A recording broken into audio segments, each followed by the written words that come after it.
गणेशोत्सव अवघ्या काही दिवसांवरती येऊन ठेपलेला असताना आता पुण्यातल्या अनेक गणेश मंडळांनी आम्ही मानाचे जे गणपती आहेत त्यांच्याही आधी निघणार अशा पद्धतीचा एक पवित्रा घेतलेला होता। या गणेश मंडळांच्या आधी सुद्धा बैठका झाल्या आणि आज या सगळ्याच मंडळांची पुणे पोलीस आयुक्तांबरोबर बैठक झाली आहे। या बैठकीत नेमकं काय ठरलंय हे त्यांच्याकडूनच जाणून घेणार आहोत। तुमचं नाव काय, मंडळाचं नाव काय आणि आजच्या बैठकीत नेमकं काय घडलं?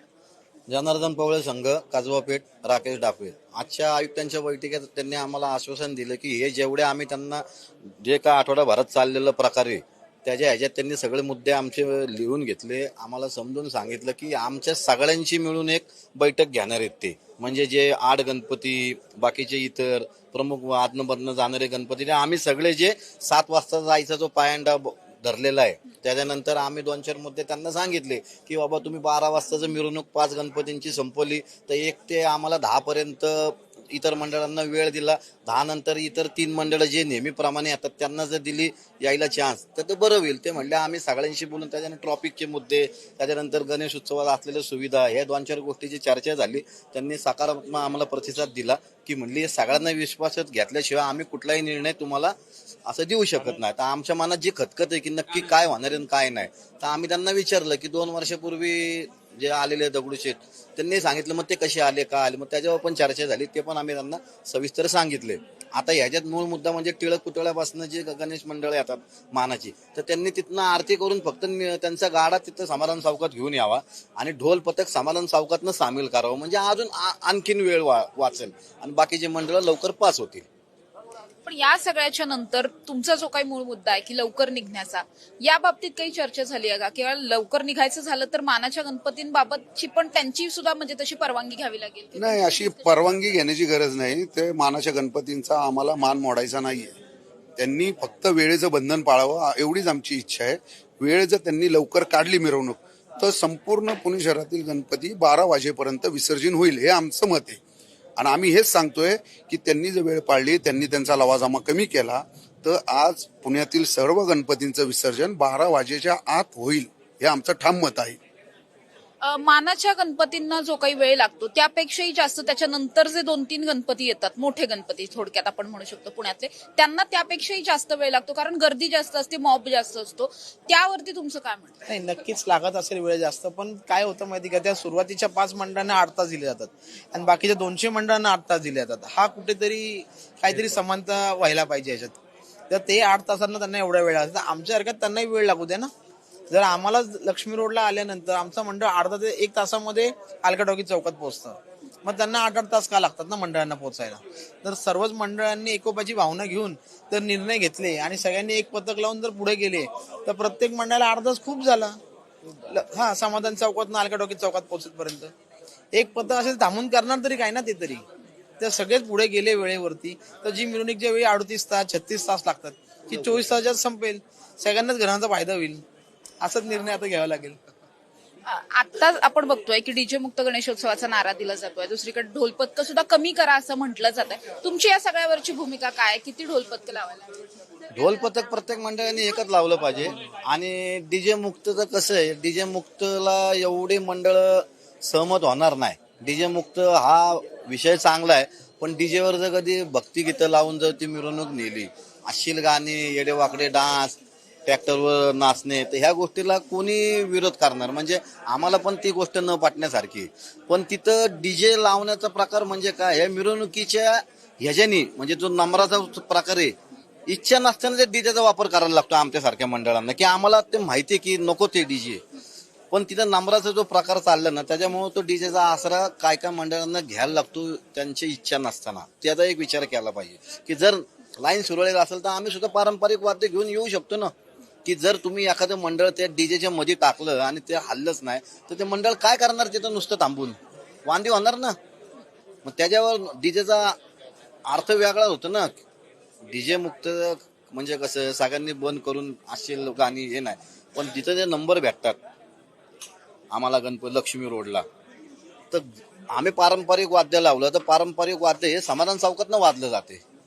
त्याच्या अगोदर जे पाठीमागे डीजे वाले असतील त्याच्यात जर आमच्यासारखं मंडळ तिथं मध्ये लाईनीला आलं तर मंडळातले कार्यकर्ते आणि मंडळ यांच्यात आजूबाजूला सगळे डीजे असल्यामुळं वांदी होणार आमची।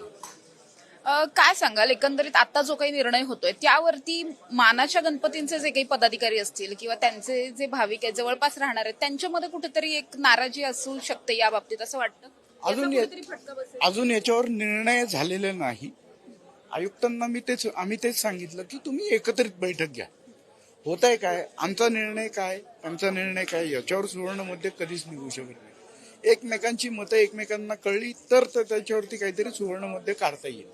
दुसरं म्हणजे मिरवणूक विभागली जाते 6 मार्गांवर. तर लक्ष्मी रोड वगळता, कारण की त्या मार्गांवरनं मानाची मंडळं जाणार आहेत. पण इतर मार्गावरची जर मिरवणूक लवकर सुरू केली तर मिरवणूक संपण्यास म्हणजे लवकर संपण्यास मदत होईल. आणि त्यामुळे आम्ही तीच मागणी केलेली की टिळक रोडची किंवा इतर रोडची मिरवणूक ही मानाच्या मंडळांसाठी अडून धरू नका, ती सुरू करा ना. त्यांचा पोलीस यंत्रणेवरचंही ताण कमी होईल, मंडळं लवकर जातील आणि वेळेत विसर्जन मिरवणूक संपेल. तर बघूया काय म्हणतात ते. असं म्हणजे आम्ही मागणी तर केलेली आहे. निर्णय काय घ्यायचा हा पोलीस प्रशासनाच्या हातात आहे.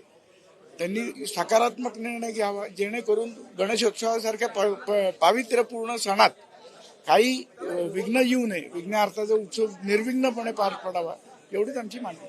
पण या सगळ्या संभ्रमामुळे कुठेतरी अगदी 15-20 दिवस बाकी आहेत आणि हा सगळा संभ्रम सुरू आहे. कार्यकर्ता म्हणून किती सध्या धक्काधक्कीचं झालंय सगळं, हे सगळं मॅनेज करायचं. अजून गणपती येणार नाही, एक खात्री आहे, गणपती बाप्पाचा उत्सव आहे, तो त्याचा उत्सव निर्विघ्न पार पाडून घेईल याच्यात तेवढं मात्र शंका नाही. पुण्यामध्ये अनेक संकट आली, पुण्यामध्ये अनेक विषय झाले ज्याच्यामुळे गणेशोत्सव बाधित होतोय का काय असं वाटायला लागलं होतं.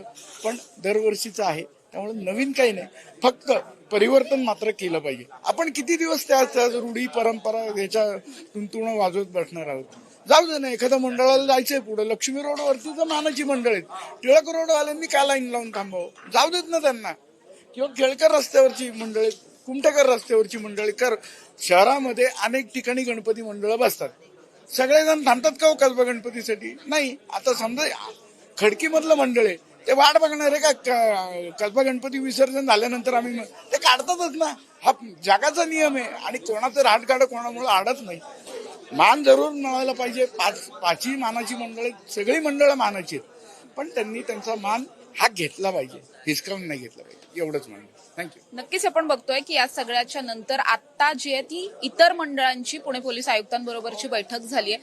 पुढच्या काही वेळानंतर मानाची जी मंडळं आहेत त्यांची सुद्धा पोलीस आयुक्तांबरोबर बैठक होणार आहे. आताच्या बैठकीत जे काही चर्चा झाली आहे ती त्या लोकांना सुद्धा म्हणजे त्या पदाधिकाऱ्यांना सुद्धा सांगितली जाईल मानाच्या गणपतींना. त्याच्यानंतर एक कंबाईन मिटिंग सुद्धा घेतली जाईल आणि त्यामधून काहीतरी सुवर्ण मध्य काढता येतोय का हे पाहणं महत्वाचं असणार आहे. मात्र जसं या कार्यकर्त्यांकडून पदाधिकाऱ्यांकडून म्हटलं जात आहे की कधीतरी या सगळ्या रूढी परंपरांमधून आपण बाहेर पडून एक परिवर्तन घडवून आणायला हवं, तशा पद्धतीचं परिवर्तन यंदाच्या वर्षी पुण्यात घडतं का? मानाच्या गणपतींच्या आधी खरंच इतर गणपतींना विसर्जनाची संधी मिळते का हे पाहणं महत्वाचं असणार आहे. कॅमेरा पर्सन शिवाजी साळुंखेंसह समृद्धी जाधव, टॉप न्यूज मराठी, पुणे.